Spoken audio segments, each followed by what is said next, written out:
The Quiet Humans. First day at the Academy. The Galactic Military Academy stood tall on Station Prime. Its silver walls reflected the light of 3 suns. Inside the main hall, 200 students gathered for their first day. They came from 50 different planets across the galaxy. The hall was loud with voices. Everyone was talking, laughing, and bragging. "My grandfather destroyed 12 enemy ships in the Battle of Kelta," shouted Kralix, a massive red-skinned warrior. His muscles bulged under his uniform. Other students from his planet cheered. "That's nothing," said Velna, a tall being with 4 arms. "My uncle led the conquest of 3 entire planets. He's a legend on my world." More students joined in. Each one tried to outdo the others. War stories filled the air. Tales of brave ancestors. Stories of glorious victories. Names of famous battles. In the back corner of the hall, 5 humans sat quietly. They were small compared to most other species. Their skin was pale and soft-looking. They wore simple gray uniforms. No medals. No decorations. Nothing special. The humans listened to the bragging around them. They said nothing. They just looked at each other with sad eyes. The challenge. Kralix noticed the quiet humans. He walked over to them, his heavy boots making the floor shake. "You," he pointed at a human male with short brown hair. "What about your species? What wars have you won?" The other students turned to look. The hall grew quieter. The human stood up slowly. His name tag read James Chen. "We prefer not to talk about it," James said softly. Laughter erupted across the hall. Kralix laughed the loudest. "You prefer not to talk about it? That means you have nothing to brag about." A female human with black hair stood next to James. Her name tag said Sarah Martinez. "We just don't think war is something to celebrate," Sarah said quietly. More laughter. Even louder this time. "Humans must be a weak species." Velna shouted. "They have no war history, no victories, no brave warriors." The humans sat back down. They looked at the floor. They didn't argue. They didn't defend themselves. Kralix grinned with satisfaction. "I was worried about competing against humans. But now I see there's nothing to worry about." The first test. 2 hours later, all students gathered in the combat simulation room. Instructor Zahn stood at the front. He was a Theron, with blue skin and 4 eyes. He had taught at the academy for 20 years. "Your first test," Zahn announced. "A battle scenario. You must lead your team to victory. Let's start with Human James Chen." The students whispered. The weak human would go first? This would be quick. James walked to the simulation console. His hands moved over the controls. The holographic battlefield appeared in the air. Enemy forces on one side. James's forces on the other. The simulation began. James gave orders calmly. "Move this unit here. Flank from the left. Hold the center. Feint attack, then real attack from behind." The battle was over in 4 minutes. Complete victory. 0 casualties on James's side. Instructor Zahn's 4 eyes widened. Perfect score. Flawless strategy. The hall was silent now. No more laughter. More surprises. Sarah went next. Another perfect score. Then Maria Lopez, the 3rd human. Perfect score. Then David Kim. Perfect score. Then the last human, Rachel Johnson. Perfect score. 5 humans. 5 perfect scores. Instructor Zahn looked at his data pad. In 20 years of teaching, he had never seen 1 perfect score. Now he had seen 5 in 1 day. All from the species everyone called weak. "How did you do that?" Kralix demanded. "What tricks did you use?" "No tricks," James said simply. "Just training." But there was something in James's eyes. Something old. Something tired. Like he had seen too much. Late night discovery. That night, Instructor Zahn couldn't sleep.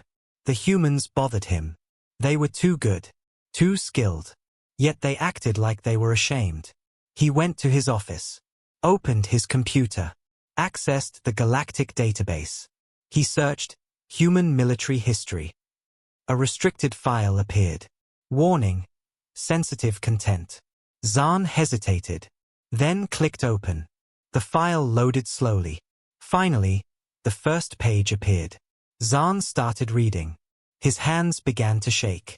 His breathing got faster. His 4 eyes grew wider and wider.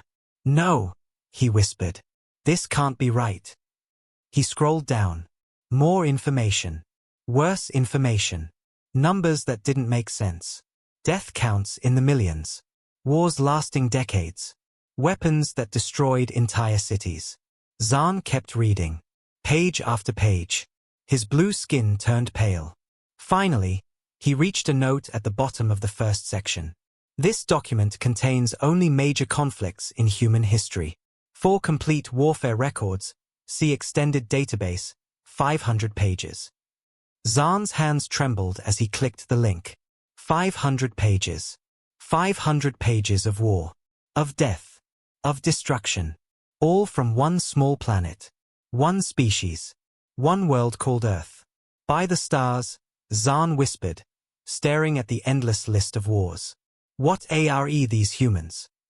He looked at the date of Earth's last major war. 70 years ago. Recently ended. These students in his class, their grandparents had fought in those wars. Maybe their parents too. And they said they prefer not to talk about it. Now Zahn understood why. The humans weren't weak. They weren't inexperienced. They weren't without war history. They just knew too much about war. Seen too much. Lost too much. The quiet humans weren't hiding weakness. They were hiding something far more terrifying. Zahn sat in his dark office, staring at the screen. His 4 eyes couldn't look away from the terrible truth about humanity. Tomorrow, he would look at those 5 human students differently. Everyone would. The first discovery. The endless list. Instructor Zahn sat frozen at his desk. The screen glowed in the darkness. His 4 eyes scanned the document titled Human War History, Extended Database. He thought he would find maybe 10 or 20 conflicts. Every species had those. Small wars, border disputes, ancient history. Instead, the list scrolled down, and down, and down. Hundreds of wars, thousands of battles, conflicts that never seemed to end. Zahn's hands shook as he clicked on the first entry. The Mongol conquests, 1206 to 1368. Duration, 162 years. Estimated deaths, 40 million. Zahn read it again. 40 million? That had to be a typing error. His own species, the Theronts, had a total population of 30 million across all their planets. He clicked another entry. World War I, 1914 to 1918. Duration, 4 years. Military deaths, 10 million. Civilian deaths, 10 million. Total, 20 million. Zahn felt sick. 20 million dead in just 4 years? He clicked the next entry, hoping it would be smaller. World War II, 1939 to 1945. Duration, 6 years. Military deaths, 25 million. Civilian deaths, 45 million. Total, 70 million. 70 million. Zahn stood up quickly. His chair fell backward with a crash. He walked to the window, breathing hard. The greatest war in Theron history was called the 3-year conflict. It almost destroyed their civilization. 10,000 had died. They still mourned those losses 300 years later. But humans? 70 million in one war. And that was just ONE war. The weapons. Zahn forced himself to sit back down. He had to keep reading. Had to understand. He clicked on a section labeled Weapons Development Timeline. The first weapons were simple. Rocks. Sticks. Primitive tools. Then came spears. Swords. Arrows. Each one designed to kill more efficiently. Zahn scrolled faster. Guns appeared. Rifles that could kill from hundreds of meters away. Machine guns that fired 600 rounds per minute. Then cannons. Artillery that destroyed buildings. Explosives that killed dozens at once. Tanks. Massive metal vehicles with huge guns. Nothing could stop them. Warplanes.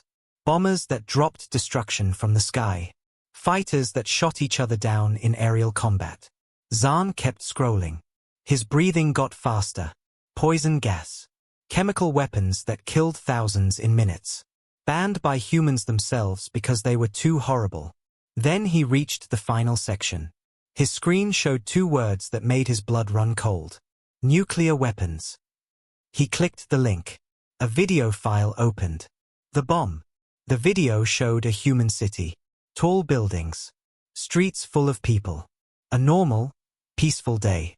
Then a bright flash filled the screen. A massive explosion erupted. A fireball brighter than a sun. Everything vanished instantly. Buildings, streets, people, all gone in 1 second. A mushroom cloud rose into the sky. Huge. Terrifying. Beautiful in the most horrible way. The city was gone. Just gone. Where hundreds of thousands of people had lived, now there was nothing but fire and destruction. Text appeared on the screen. Hiroshima, Japan, August 6, 1945. Deaths. 80,000 instant. 140,000 total within months. 1 bomb. Zahn closed his eyes. 1 bomb. 140,000 dead. He opened another file. Nagasaki, Japan, August 9, 1945. Deaths. 40,000 instant. 80,000 total. 1 bomb. The Theron's worst weapon could destroy 1 building. Kill maybe 100 beings if used perfectly. Humans had created weapons that killed entire cities. Instantly. The realization. Zahn scrolled to the present day. He found a section called Current Nuclear Arsenal. His eyes scanned the numbers. His mind couldn't process what he was reading. Thousands of nuclear weapons. Still active. Still ready. Enough firepower to destroy all life on a planet multiple times over. The humans had these weapons. Right now. Today. And they just didn't use them. Zahn thought about the 5 human students. James, Sarah, Maria, David, Rachel. They sat quietly in class. They seemed so peaceful.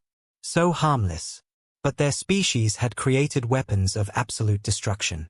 Had used them. Had killed millions upon millions in countless wars. And then stopped. The pattern. Zahn kept reading through the night. He noticed something strange. A pattern. Humans would fight massive wars. Destroy cities. Kill millions. Then they would stop. Make peace.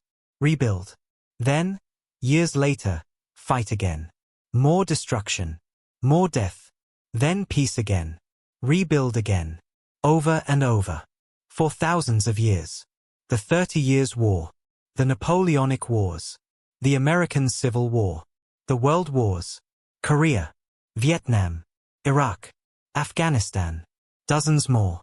Each war was supposed to be the last. The war to end all wars, they called World War I. But it never was. They kept fighting. Yet something changed in the last 70 years. The wars got smaller. Less destructive. Fewer deaths. Not because humans became weaker. The weapons got stronger. More deadly. More efficient. But humans used them less. Why? Zahn found a document titled The Nuclear Peace Theory. He read it carefully. The idea was simple and terrifying. Humans had created weapons so powerful that using them would destroy everyone. Friend and enemy alike. So they stopped. Not because they wanted to, but because they had to. They had scared themselves into peace. The morning after. Dawn came. Station Prime's artificial sun brightened slowly. Zahn had not slept at all. His computer screen still glowed. 500 pages of human warfare. 500 pages of death and destruction. And those 5 quiet students knew all of this. They learned it in their schools. Studied it in their history classes. Visited memorials to the millions who died. No wonder they didn't brag. No wonder they looked sad when others talked about war. Kralix had bragged about his grandfather destroying 12 ships. The humans' ancestors had destroyed entire nations. Whole civilizations. killed more people in single battles than Kralix's entire species had lost in all their wars combined. Zahn stood up slowly. His legs were stiff from sitting all night. He had to teach class in 1 hour. How could he look at the humans the same way? How could he teach them about warfare when they knew more than he could ever imagine? The door chimed. Someone was outside. "Come in," Zahn said. Captain Vex entered. She was the academy commander. Her 6 eyes looked tired. "You read it too," Zahn said. It wasn't a question. "Yes," Vex replied. "The human files. I couldn't sleep." They stood in silence for a moment. "What do we do?" Zahn asked. Vex looked out the window at the sunrise. "We teach them. We treat them with respect. And we hope they never remember how to use what they've learned." Zahn nodded slowly. "They're not here to learn war. They already know war." "Then why are they here?" Vex asked. Zahn thought about James's sad eyes. Sarah's quiet voice. The way they all looked at the floor when others bragged about violence. "I think," Zahn said slowly, "they're here to learn something they never had enough of on Earth." "What's that?" "Peace." The classroom revelation. Morning class. The classroom filled with students. Everyone took their seats. Conversation buzzed through the air. Kralix and his friends laughed loudly in the back row. The 5 humans sat together near the front. They looked tired. Like they hadn't slept well. Instructor Zahn walked in. He looked different today. His blue skin seemed paler. His 4 eyes moved nervously. When he looked at the human students, his expression changed. "Fear? Respect? Both?" "Good morning, class," Zahn said. His voice wasn't as strong as yesterday. "Today we begin our study of military history. Real warfare. Real conflicts." Students sat up straighter. This was why they came to the academy. To learn about war. Zahn activated the holographic display. An image appeared in the center of the room. 2 planets. Battleships. Explosions. "This is the Great Kelter War," Zahn announced. "The bloodiest conflict in recorded galactic history." The room went silent. Everyone knew about the Kelter War. It was taught on every civilized planet. The worst war ever fought. The war lasted 3 years, Zahn continued. 16 nations involved. Thousands of ships destroyed. Entire space stations were lost. He paused for effect. 10,000 beings died. Gasps filled the room. Some students looked down in respect for the fallen. Zahn turned to face the class. "This war almost destroyed our entire galactic civilization. We created the peace accords because of it. We swore never to let such horror happen again." In the front row, the human named James raised his hand slowly. "Yes, James." Zahn said, though his voice shook slightly. "The question." "I'm sorry, sir," James said politely. "I just want to clarify something. 3 years is considered a long war." The room went quiet. Students turned to stare at James. "Yes," Zahn replied carefully. 3 years of continuous warfare. It devastated economies, destroyed families, changed our entire society. James nodded slowly. "And the casualties? 10,000 total? Across all 16 nations?" "Correct," Zahn said. 10,000 dead. Millions more affected by the loss. Sarah, the female human, raised her hand. "Sir, I'm sorry, but I'm confused. You said this was the bloodiest conflict in galactic history." "It was," Zahn confirmed. Sarah looked at her fellow humans. They all had the same uncomfortable expression. Like they knew something no one else did. "What's wrong?" asked Velna from across the room. "Don't humans understand basic numbers?" "We understand numbers," Maria, another human, said quietly. "Maybe too well." The uncomfortable truth. Kralix stood up, his massive frame towering over his desk. "Just say what you want to say, humans. Stop being mysterious." James stood slowly. He looked at Instructor Zahn. "Sir, may I speak freely about Earth history?" Zahn hesitated. He had read the files. He knew what was coming. But the other students didn't. Yes, Zahn said finally. Please share. James took a deep breath. On Earth, we had a war that lasted 100 years. We call it the 100 Years' War. It was just between two nations, England and France. Murmurs spread through the classroom. 100 years? We had another war, Sarah added. The 30 Years' War. It killed about 8 million people. That was just in Europe. Just one continent on our planet. A student dropped their datapad. It clattered on the floor. Maria continued, her voice soft but clear. We had two wars we call world wars. The first one killed 20 million people in 4 years. The second one killed 70 million in 6 years. The classroom erupted. Students shouted in disbelief. Some stood up from their seats. Lies! Kralix roared. Impossible. No species could survive losses like that. We did, David, the fourth human, said simply. Because we had to. The weapons discussion. Instructor Zahn held up his hand for silence. The room gradually quieted. James, Zahn said carefully, tell them about your weapons development. James looked uncomfortable. Are you sure, sir? They need to know, Zahn replied. James walked to the front of the class. The holographic display changed. It showed primitive weapons. Spears and swords. We started with these, James said. Simple tools. But we made them better. Sharper. More deadly. We fought with swords for thousands of years. Killed millions with just metal blades. The display changed. Guns appeared. Then we invented firearms. Weapons that could kill from far away. First one shot at a time. Then multiple shots. Then hundreds of shots per minute. Students watched in horrified fascination. We created artillery. Cannons that could destroy buildings from kilometers away. Bombs that killed dozens at once. The display showed larger weapons. Tanks. Warplanes. Explosions getting bigger and bigger. We built machines of war. Tanks that nothing could stop. Planes that bombed cities from the sky. Ships that carried thousands of soldiers across oceans. Rachel, the fifth human, spoke up. We created chemical weapons. Poison gas. It killed so horribly that we banned ourselves from using it. You banned your own weapons? A student asked in shock. Because they were too terrible, Rachel said. They caused too much suffering. Even by our standards. The challenge returns. Kralix pushed through the crowd of students. His red face was darker now. Angry. Frightened. You're making this up, he shouted. Trying to scare us. Humans are weak. I know you are. James turned to face him. For the first time, his eyes weren't sad. They were hard. Cold. You want proof? James asked quietly. Yes. Kralix demanded.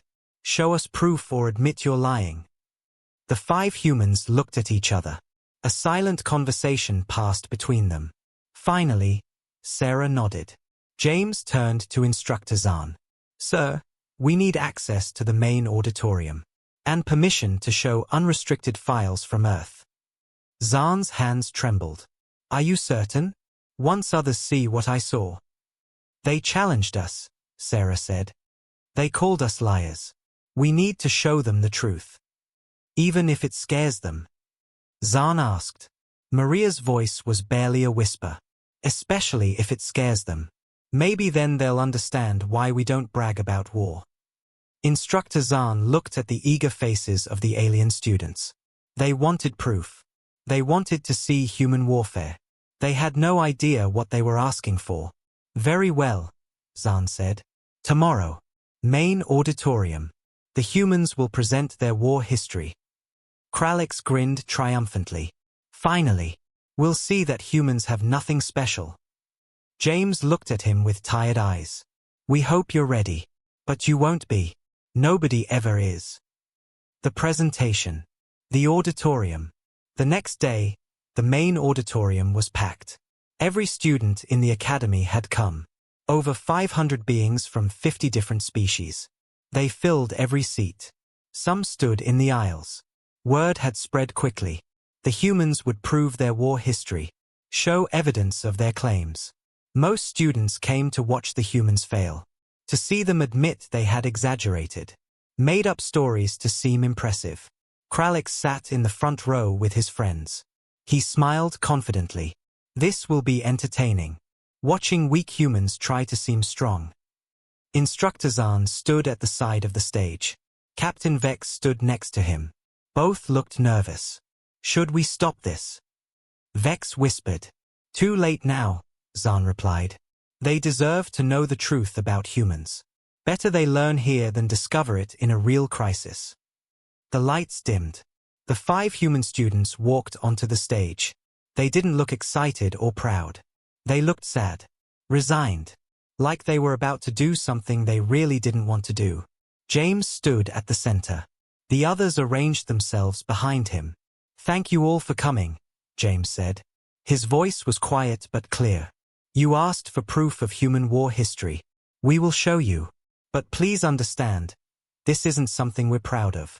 These are our darkest moments, our greatest failures. Just show us. Kralik shouted. Others laughed. James nodded slowly. Okay. Computer, activate Earth Historical Database. Display warfare timeline from 3000 BCE to present day. The Red Planet. A massive holographic display appeared above the stage. It showed Earth rotating slowly. Beautiful blue oceans. Green continents. White clouds. Then the timeline began. A red dot appeared on the planet. Then another. Then 10 more. Then hundreds. The dots marked wars. Conflicts. Battles. More dots appeared. Faster now. The planet started to turn red. Dots covering continents. Spreading across oceans. Multiplying. Students leaned forward in their seats. The dots kept coming. Faster. More. Endless. Within 30 seconds, Earth was completely red. So many dots that they merged together. The entire planet looked like it was covered in blood. By the stars. Someone whispered. This covers 5,000 years of recorded human history, Sarah said from the stage. Each dot represents a significant armed conflict. There are over 15,000 marked events. These are only the ones we have detailed records of. The auditorium was silent. Completely silent. Impossible, Kralik said, but his voice was weak now. One planet can't have that many wars. Earth did, Maria replied. The death counts. James touched a control. The display zoomed in on specific conflicts. Let's look at some examples, James said. The Mongol conquests. 1206 to 1368.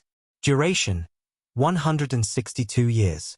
Estimated deaths, 40 million people. Numbers appeared next to the hologram. 40 million. Gasps filled the room. That's 11% of our entire world population at that time, David added. 11% of all humans alive died in these wars. A student in the back fainted. Medical staff rushed to help them. James continued. The 30 Years' War. 1618 to 1648. 8 million dead. Most from disease and starvation caused by armies destroying farmland. The Napoleonic Wars. 1803 to 1815. 6 million dead across multiple continents. The American Civil War. 1861 to 1865.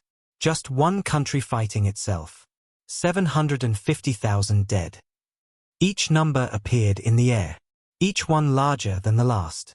Each one representing more deaths than most species had in their entire history. The Taiping Rebellion. China. 1850 to 1864. 20 to 30 million dead. Students were standing now. Some were backing toward the exits. Others stared in frozen horror. And then, James said softly, we had the World Wars. World War I. The hologram changed. It showed a map of Earth. Europe highlighted. World War I. 1914 to 1918. Only 4 years long. Images appeared. Soldiers in trenches. Mud. Barbed wire. Gas masks. We fought in trenches. Men lived in holes in the ground for months. Years. They died by the thousands for a few meters of land. Real photographs appeared. Young soldiers. Wounded men.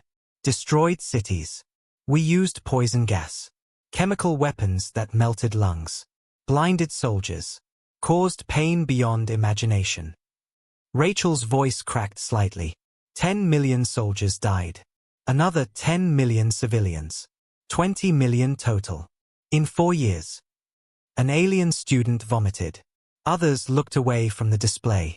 We thought it was so horrible that we called it the war to end all wars, Sarah said. We believed we would never fight like that again. She paused. We were wrong. World War II. 21 years later, we fought again, James said. World War II. 1939 to 1945. The hologram expanded. Now it showed the entire planet. This time, every continent was involved. The whole world at war. Images flashed by. Tanks rolling through cities. Planes dropping bombs. Ships burning in oceans. 50 nations participated. 100 million soldiers fought. 60 million civilians died. More numbers appeared. Bigger numbers. Impossible numbers. 70 to 85 million total deaths, Maria said. About 3% of the entire world population. Dead. In 6 years. The auditorium was chaos now. Students crying. Some praying. Others trying to leave but unable to move. Commander Vex gripped the railing in front of her. Make them stop, she whispered to Zahn. No, Zahn said. They need to see it all. The weapons. David stepped forward. You want to know about our weapons? I'll show you. The display changed. It showed the evolution of human weapons.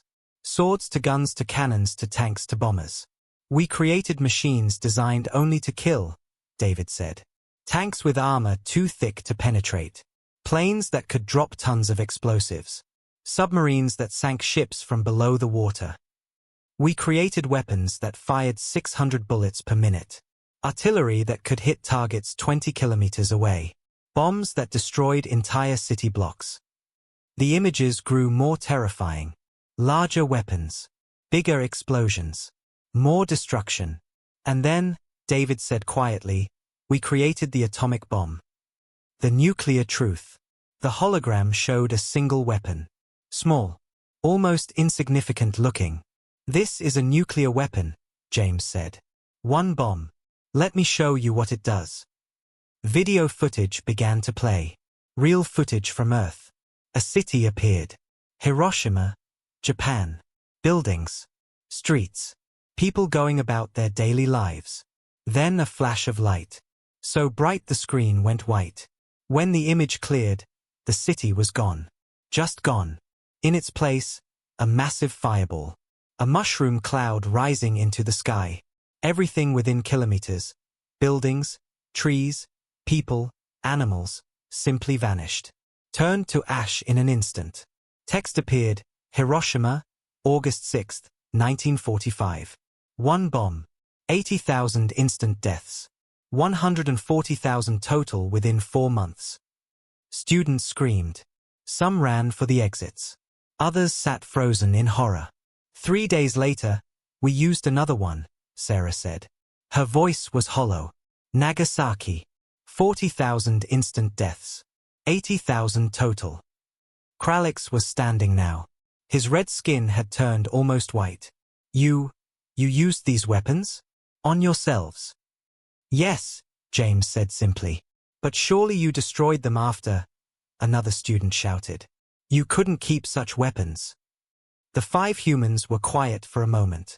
Show them, Instructor Zahn called from the side. Show them the current inventory. James touched the control. New numbers appeared. Current global nuclear arsenal. Approximately 12,700 warheads. Enough destructive power to destroy all life on Earth multiple times over. The auditorium went silent. Deathly silent. You still have them? Velna whispered. Those weapons exist right now. Yes, Rachel confirmed. But Kralix's voice was barely audible. But if you have them, if they still exist, why don't you use them? The 5 humans looked at each other. A sad understanding passed between them. James turned back to the audience. Because we learned something. Something worse than war itself. What? Demanded Captain Vex. What could be worse than what we just saw? James's eyes were filled with an ancient sadness. We learned what happens when everyone has weapons that can destroy everything. When everyone can kill everyone else. He paused. We learned that the only way to survive is not to fight at all. The peace revelation. The question hangs. The auditorium was still. 500 students sat in stunned silence. Some were crying. Others stared at nothing. Many couldn't move. The holographic display still showed Earth. That beautiful blue planet. The planet that had survived thousands of wars. Millions of deaths. Weapons that could end all life. James stood on the stage. His 4 fellow humans stood behind him. They all looked tired. Not physically tired. Soul tired. Like they carried a weight no one else could see. You said you learned something, Captain Vex called from the side. Her voice shook. That the only way to survive is not to fight. Explain. James nodded slowly. Let me show you what happened after the bombs fell. The aftermath. The hologram changed. It showed cities in ruins. Hiroshima and Nagasaki after the atomic bombs. Buildings were flattened. Streets were empty. Everything was gray ash. This is what nuclear war looks like, Sarah said quietly. Total destruction. But look what happened next. The image fast-forwarded. Years passed in seconds. The ruined cities began to change. Buildings rose from the ashes. Streets filled with people again. Green plants grew. Life returned. We rebuilt, Maria explained. Every destroyed city. We rebuilt it. Better than before. The display showed more examples. European cities destroyed in World War II. Then the same cities today. Beautiful. Modern. Thriving. We spent years destroying these places, David said. Then we spent more years rebuilding them. And then we asked ourselves a question. What question? Asked Instructor Zahn. Why? James said simply. Why did we destroy them if we were just going to rebuild them? Why did we kill millions if we were just going to make peace later? What was the point? The cycle. Rachel stepped forward. She activated a new display. It showed a circular pattern. War. Peace. War. Peace. Over and over. This was human history for thousands of years, Rachel said. We fought wars. Made peace. Then fought again. An endless cycle. We would destroy cities and then rebuild them. Kill soldiers and then raise new ones. Conquer territory and then lose it again. She highlighted specific examples. France and England fought for 100 years. Made peace. Fought again multiple times. Today, they're close allies. Germany fought most of Europe in 2 world wars. Killed tens of millions. Today, Germany is part of the European Union. They work together with former enemies. Japan attacked the United States. We dropped atomic bombs on them. Today, we're allies. Trading partners. Friends. Students were listening now. The horror was fading. Replaced by confusion. I don't understand, Velna said.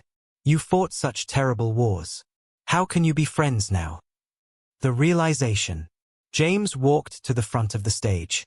He looked directly at the audience. Because we finally realized something, James said. War doesn't work. It never did. He brought up images of peace treaties. Handshakes between former enemies. Soldiers from different nations working together. After World War II, we created something called the United Nations. A place where countries could talk instead of fight. Negotiate instead of kill. We made alliances. Former enemies became partners. We shared technology, resources, knowledge. Sarah continued. We realized that working together made us all stronger. Trading with each other made us all richer. Protecting each other made us all safer. But you had weapons, Kralik said, his voice still weak. Nuclear weapons. You could have dominated everyone. Forced them to obey. We could have, Maria agreed. But then what? Rule over ashes? Control a dead planet? What's the point of winning if there's nothing left to win? David added, we learned that real strength isn't the power to destroy. It's the wisdom to choose not to. The former enemies. The hologram showed modern Earth. Cities lit up at night. Planes flying between continents. Ships crossing oceans filled with trade goods instead of weapons. These are our former enemies, James said, pointing to different nations. Countries that killed each other by the millions. Now look at them. Images appeared. Japanese and American soldiers training together. French and German students studying together. Russian and American scientists working in space stations together.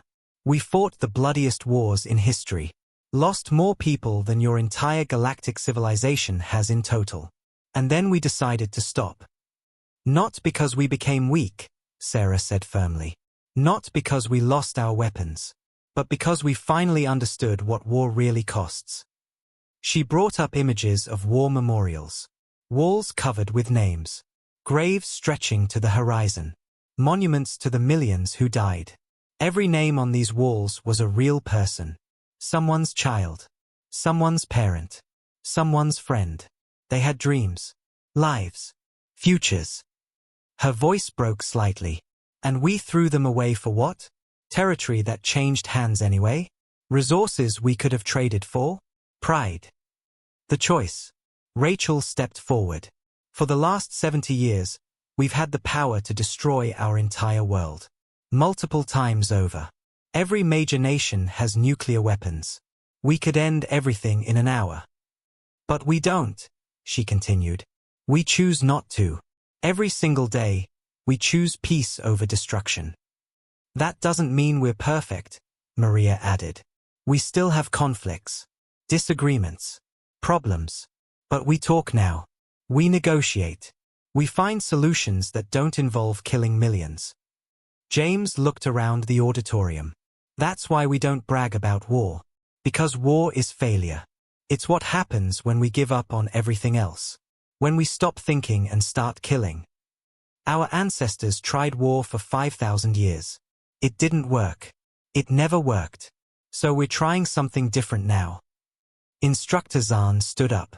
And if this new way fails? If talking doesn't work? If an enemy refuses peace? The 5 humans were quiet for a long moment. The warning. James's expression changed. The sadness left his eyes. Replaced by something harder. Colder. Then, James said slowly, you'll understand why we don't brag about war. Sarah continued, her voice steady. Because when humans go to war, we don't do it halfway. We don't do it carelessly. We do it with 5,000 years of experience. We know every strategy, Maria said. Every tactic. Every weakness. We've survived weapons you can't imagine, David added. Conditions that would kill most species. Enemies that wanted to erase us from existence. And we're still here, Rachel finished. The auditorium was silent again. But this time it was a different kind of silence. Not horror. Understanding. Kralik stood slowly. His red skin was still pale. You're saying, humans are the most dangerous warriors in the galaxy. James shook his head. No. We're saying we were the most dangerous warriors.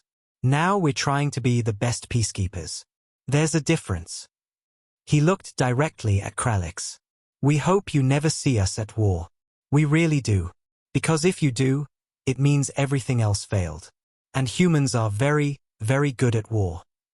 Captain Vex's voice was barely a whisper. What happens if you choose war again? The 5 humans looked at each other. An understanding passed between them. Then James turned back to the audience.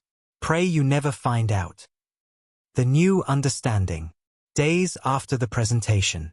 The Galactic Military Academy was different now. Quieter. More thoughtful. Students walked through the halls with new awareness. They looked at the human students differently. Not with mockery anymore. With respect. And yes, with fear. The 5 humans noticed the change immediately. Other students moved aside when they walked past. Conversations stopped. Eyes followed them everywhere. James sat in the cafeteria with his fellow humans. They ate lunch alone. Other students sat at distant tables, glancing over nervously. "This is worse than the bullying," Sarah said quietly. "At least before they talk to us." "They're afraid," Maria replied. "We showed them our history. Now they see us as weapons." David pushed his food around his plate. "This isn't what we wanted. We came here to learn peace, not to scare everyone." Rachel looked sad.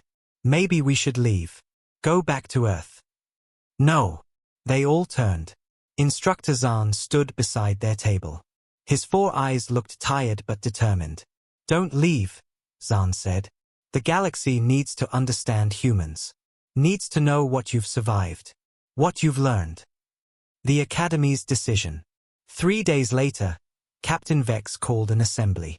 All students and instructors gathered in the main hall. The 5 humans sat together, uncertain of what would happen. Vex stood at the podium.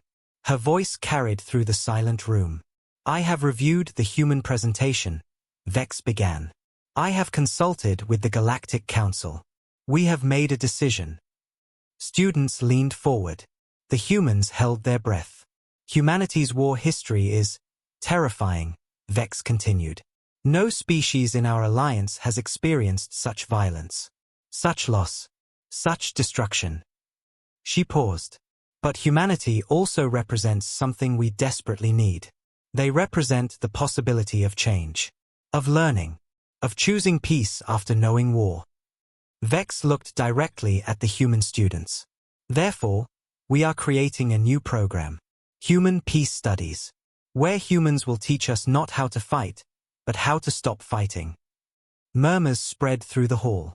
Surprised murmurs. Hopeful murmurs.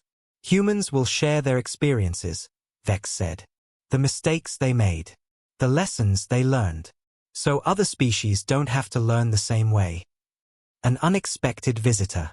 After the assembly, the humans walked back to their quarters. They felt lighter. More hopeful. "Wait." They turned. Kralix stood in the hallway. The massive red warrior who had mocked them on the first day. Who had challenged them to prove their strength. He looked different now. Smaller somehow. Humbled. "Can I talk to you?" Kralix asked. His voice was quiet. Nothing like the booming, confident voice from before. James nodded. "Of course." They found an empty classroom. Kralix sat down heavily. He looked at his hands for a long moment before speaking. "I watched the presentation 3 times, Kralix said. "I couldn't sleep. I kept thinking about those numbers. Those weapons. Those cities." "It's a lot to process," Sarah said gently. "On my planet, we celebrate warriors," Kralix continued. "We tell stories of battles. We honor those who fight. My grandfather is a hero because he destroyed 12 ships." He looked up at the humans. "But 12 ships, that's nothing compared to what your ancestors did. What they survived. And yet you don't celebrate it. You're ashamed of it." "Not ashamed," James corrected. "Sad. War should make us sad, not proud." The request. Kralix stood up. He moved closer to the humans. Then, to everyone's shock, he knelt. A gesture of respect in his culture. "Teach me," Kralix said. "Not how to fight better. I know how to fight. Teach me how to make peace. How to choose not to fight." The humans looked at each other. Surprised. Moved. "Why?" Maria asked. "Why do you want to learn this?" "Because," Kralix said, "I don't want my planet to become like Earth was. I don't want my children to grow up in a world of endless war. I want them to skip that part. To learn from your mistakes." James helped Kralix stand. "We'll teach you. All of us will." Rachel added, "But understand, learning peace is harder than learning war. War is easy. Peace takes work. Every day." "I'm ready to work," Kralix said. 6 months later. The new Peace Studies program was a success. Students from every species enrolled. They learned human history, not to glorify it, but to understand it, to see what war really costs. Humans taught classes on negotiation, diplomacy, and conflict resolution. They shared stories of enemies becoming friends, of nations choosing cooperation over conquest. Kralix became the program's best student. He spent hours with the humans, learning everything he could. He became their friend, their defender when others still feared them. One day, the Galactic Council sent representatives to observe a class. They watched James teach a group of students about the United Nations, about international cooperation. After class, the lead representative approached James. "The Council has a proposal," she said. "We want humans to join the Galactic Peacekeeping Force, not as warriors, as mediators, teachers, guides." James smiled. "We'd be honored." The final day, graduation day, arrived. The 5 human students stood with hundreds of others, receiving their diplomas. But for humans, there was something extra. A special recognition. Captain Vex called them to the stage. "These 5 humans came to us as students. They leave as teachers. They showed us that the strongest species isn't the one that never loses a fight." She looked at each human. It's the species that survives thousands of fights and chooses to stop fighting. The auditorium erupted in applause. Not polite applause. Real, thunderous applause. Respect. Admiration. Gratitude. Kralix stood in the front row, clapping the loudest. 1 year later, the final scene. Unity Station's new training facility was busy. Humans had designed it. A place where species could train together. Learn together. Sarah supervised a class teaching conflict resolution. David led a workshop on peaceful negotiation. Maria ran a program helping species understand each other's cultures. In the main gym, something unexpected was happening. James and Rachel were teaching physical training, but not combat training. Exercise, health, wellness. Alien students worked out alongside them, moving slowly, carefully, building strength gradually. And there was Kralix, the former bully. Now he jogged on a treadmill. Slowly, but jogging. Something he couldn't do a year ago. 30 minutes. James called. New personal record. Kralix stopped, breathing hard but smiling. Humans are insane. But I'm getting stronger. Through the window, Earth was visible. That blue planet. The Death World. The planet that created the galaxy's most dangerous species. The species that chose peace. 2 human children played in the station's human zone playground. They climbed walls and swung from bars. Alien children and parents watched in amazement, but also with less fear now. One alien child approached Sarah. "Miss Sarah, can humans teach us to be strong like you?" Sarah knelt down to the child's level. "We can try. But remember, real strength isn't about how hard you can fight. It's about how much you can endure, how much you can forgive, how many times you choose kindness over violence." The child thought about this. "That sounds hard." "It is," Sarah agreed. "Much harder than fighting. But it's worth it." James watched the sunset through the station windows. Earth hung in the distance. Home. The planet that had taught humanity the hardest lessons. Kralix stood beside him. "What are you thinking about?" "I'm thinking," James said slowly, "that maybe all those wars weren't pointless after all. Maybe we needed to learn those lessons so we could teach others. So they don't have to learn the same way." "That's a nice thought," Kralix said. "Yeah." James smiled. "Maybe that's humanity's real purpose in the galaxy. Not to be the strongest fighters, but to be the best peacekeepers. Because we know what happens when peace fails." They stood together. Human and alien. Teacher and student. Warrior and peacemaker. The galaxy was safer now. Not because humans had brought weapons, but because they had brought wisdom. The wisdom that only comes from surviving war and choosing peace. The end.